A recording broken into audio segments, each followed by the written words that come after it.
Hello students, this is the third lecture of the chapter Cell Cycle and Cell Division. In this lecture, we shall be discussing the phases of the cell cycle. We all know that cell cycle is divided into mainly two phases, that is M phase and interphase. M phase generally refers to cell division. It is a real step of cell division.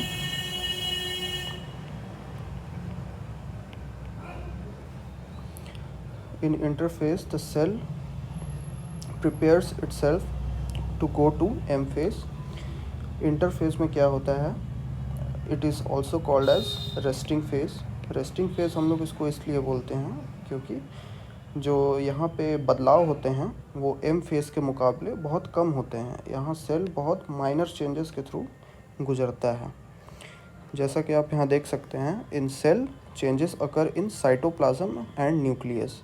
जो cell में जो change हो रहा है वो cytoplasm में हो रहा है और न्यूक्लियस में हो रहा है. जो साइटोप्लाज्म में तो चेंज हो रहा है वो मेनली G1 फेज़ में होता है और न्यूक्लियस में जो चेंज होता है वो एस फेज़ में होता है, जो कि DNA रेप्लिकेशन होता है. आप यहाँ देख सकते हैं, यहाँ सेल साइकिल का डायग्रामेटिक रिप्रेजेंटेशन है. G1 refers to gap 1. S phase means synthesis phase. Synthesis generally refers to DNA synthesis.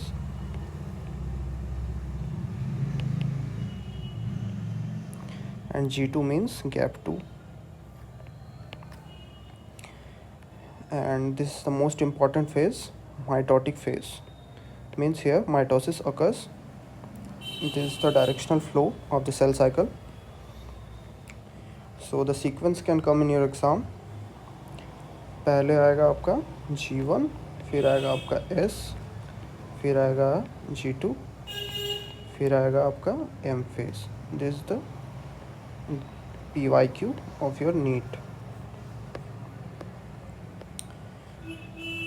Interface को हम लोग gap between start of cell division and start of next division means gap between two successive M mitotic division भी बोल सकते हैं. मतलब दो mitosis के बीच में इंटरफेस होगा. Here are some important questions. First question is S phase absent in, मतलब एस फेज किस में एब्सेंट है.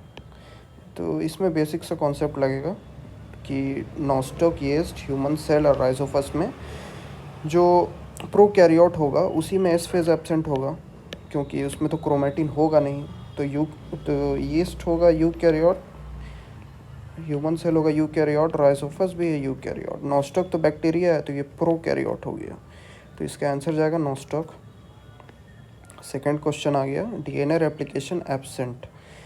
डीएनए ये थोड़ा सा ट्रिकी क्वेश्चन है. डीएनए रेप्लिकेशन होता है आपका प्रोकैरियोट में भी होता है, यूकैरियोट में भी होता है. तो यहाँ हमसे पूछ नहीं रहा है कि क्रोमेटिन है या न्यूक्लियोइड इन्वॉल्व है. तो ह्यूमन सेल में भी होता है, यीस्ट सेल में भी होता है. नॉस्टॉक प्रोकैरियोट है उसमें भी डीएनए रेप्लिकेशन होता है. तब बाइनरी फिजन के द्वारा वो दो सेल में डिवाइड होता है. तो इसका आंसर आ जाएगा नॉन ऑफ द अबव. और तीसरा क्वेश्चन है क्रोमेटिन एब्सेंट. क्रोमेटिन किस में एब्सेंट है. तो अभी हम ऊपर ही डिस्कस किए कि जो यीस्ट है, लीफ सेल है, ह्यूमन सेल है, सब प्रोकैरियोट्स है ना. तो सब में क्रोमेटिन होगा ही होगा. क्रोमेटिन एब्सेंट किस में होगा, ई कोलाई में होगा, क्योंकि ई कोलाई बैक्टीरिया है. Here nucleoid is present.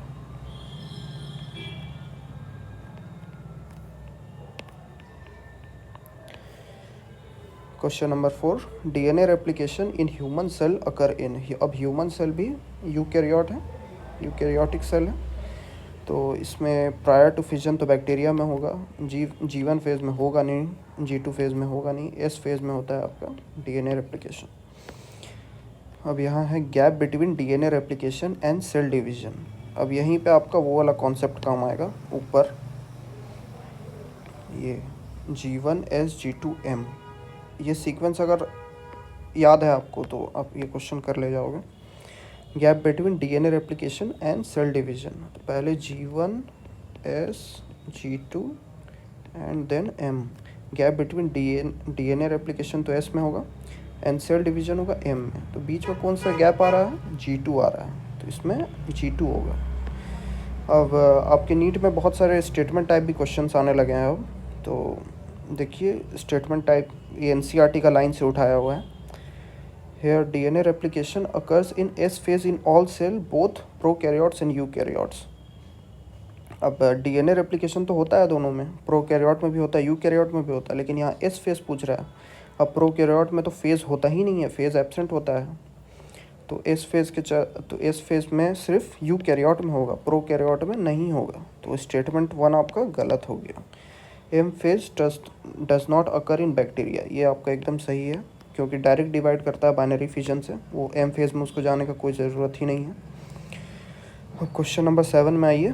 Statement 1 बोल रहा है during cell cycle most changes occur in S phase.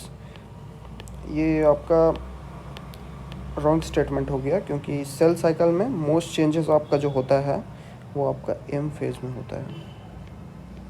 M phase is the most dramatic phase of the cell cycle. Statement 2 है chromosome appear in M phase in E coli. अब E coli में तो M phase होता ही नहीं है ना, तो दोनों आपका इनकरेक्ट हो गया, बोथ इनकरेक्ट, इसमें ओनली S2 करेक्ट। अब यहाँ सभी फेज का टाइम दिया हुआ है, ये बहुत इंपॉर्टेंट है, क्योंकि अब आपका हो सकता है क्वेश्चन आपका एम्स बनाएगा, तो ये बहुत इम्पोर्टेंट हो जाता है। जिसमें G1 गैप 1 का जो टाइम लगता है उसमें 8 to 12 आवर लगता है। इस फेज़ में लगता है 6 to 8 आवर, G2 में लगता है 3 to 4 आवर, और M फेज़ जो सबसे ड्रामेटिक फेज़ होता है, सबसे इम्पोर्टेंट होता है, उसमें मात्र 1 घंटा लगता है। G1 जो रहता है वो अंडर जेनेटिक कंट्रोल रहता है, जो हम आपको पिछला लेक्चर में बताए थे कि it is directly under the control of genes and it has fix time interval if it is not inherent by the mutation. Plus इसमें जो आता है एक्सटर्नल फैक्टर भी आता है, जिसमें फूड बोल सकते हैं, जैसा खाना मिलेगा उतना जल्दी हो जाएगा।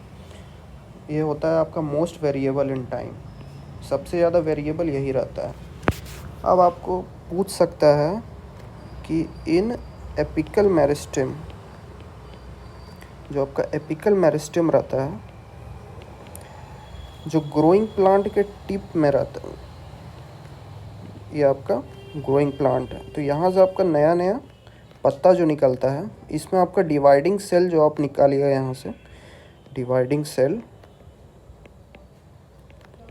वो आपको कौन सा फेज़ में ज़्यादा दिख सकता है, तो इसमें आपको यही कॉन्सेप्ट लगाना है कि जिसमें टाइम ज़्यादा सेल साइकिल व्यतीत कर रहा है। जैसे ये तो डिवाइडिंग है, तो ये इसमें से किसी में भी हो सकता है, G1 में भी हो सकता है, S में भी, G2 में भी, M में भी। तो जिसमें टाइम ज़्यादा लग रहा है, जैसे G1 में ज़्यादा टाइम लग रहा है, क्योंकि ये मोस्ट वेरिएबल इन टाइम है, मतलब सबसे ज़्यादा सेल साइकिल में टाइम G1 ही खाएगा आपका, तो इसमें G1 में देखने का प्रोबेबिलिटी सबसे ज़्यादा है। ये एक बहुत कंट्रोवर्शियल क्वेश्चन है, लेकिन आप एग्ज़ाम में आएगा तो G1 ही मार्क कीजिएगा। देखिए जैसे यहाँ लिखा हुआ है G1 S और G2 को मिला के जो कि इंटरफेज़ है, वहाँ 95% टाइम जाता है सेल साइकिल में, और जो M फेज़ है वहाँ सिर्फ 5%, यानी कि 1 घंटा में उसका न्यूक्लियस पूरा डिवाइड कर जाता है। अब हम लोग देखेंगे changes occur in each phase. G1 phase में क्या क्या चेंज होता है?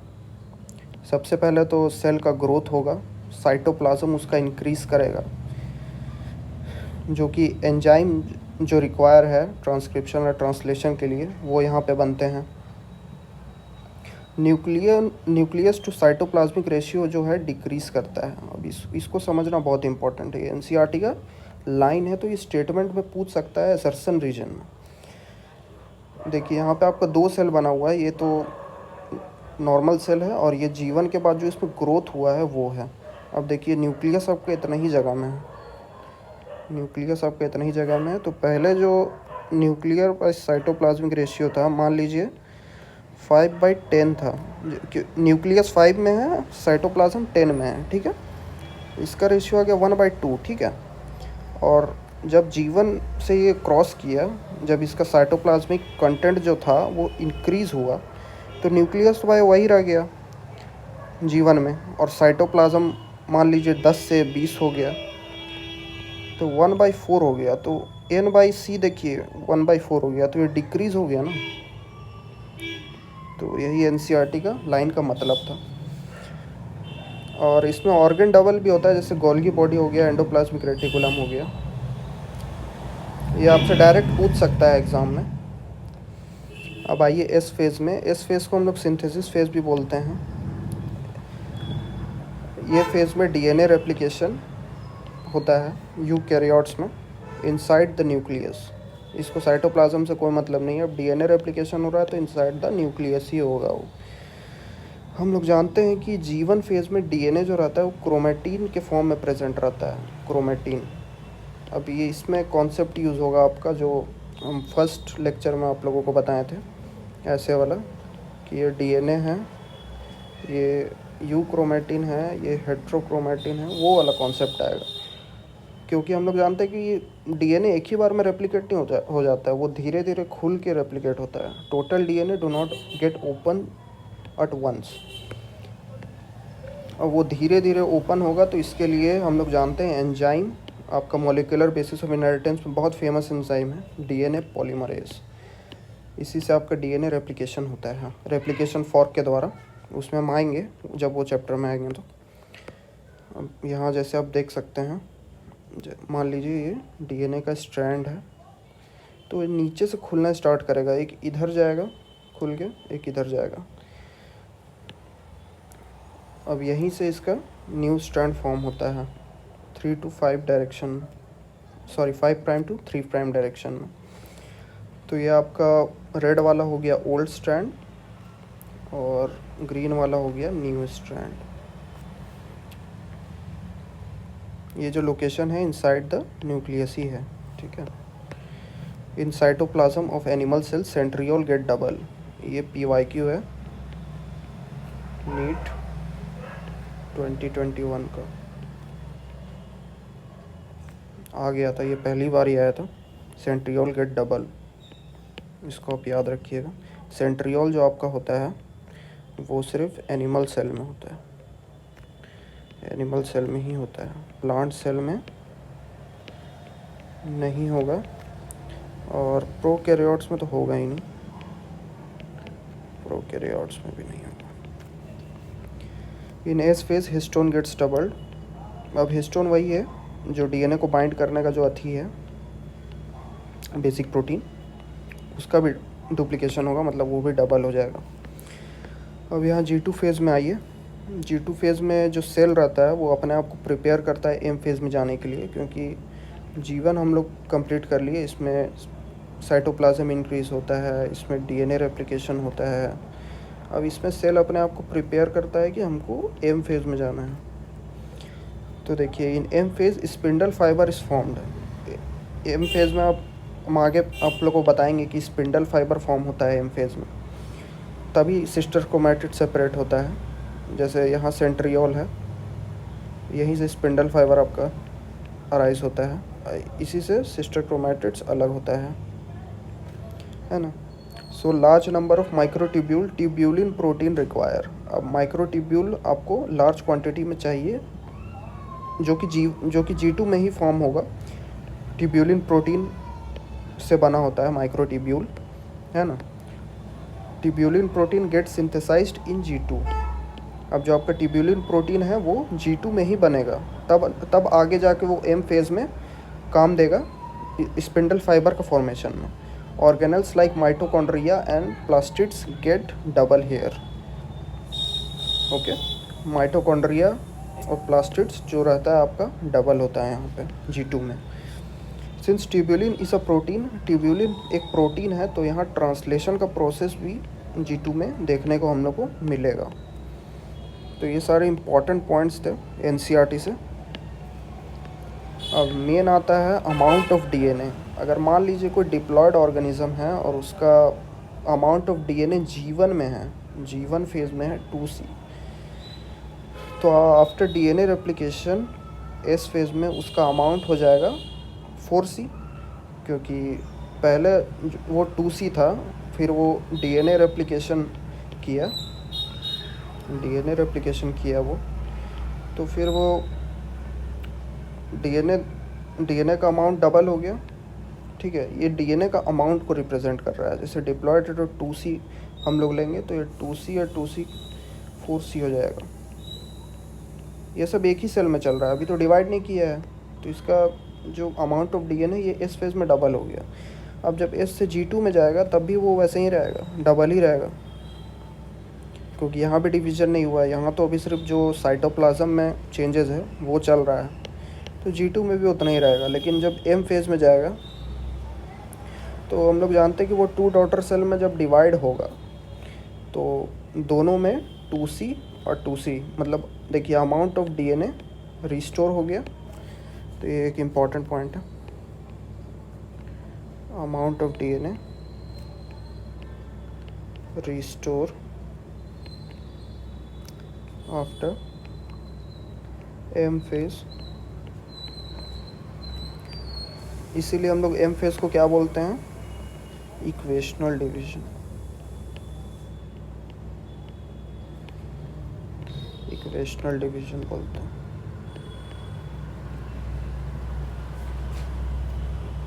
आई होप आप लोग को यहाँ तक अच्छा से समझ में आ गया होगा।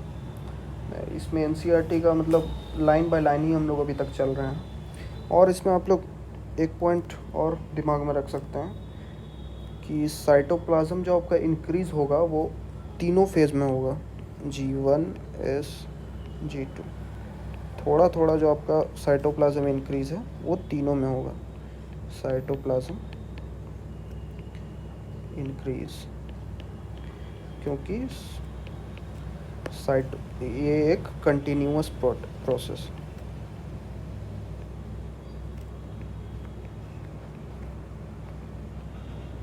और ये सब एंजाइम एक्टिव फेज़ भी बोलते हैं इसको, एंजाइम एक्टिव फेज़, जिसमें सब मेटाबॉलिकली एक्टिव रहता है।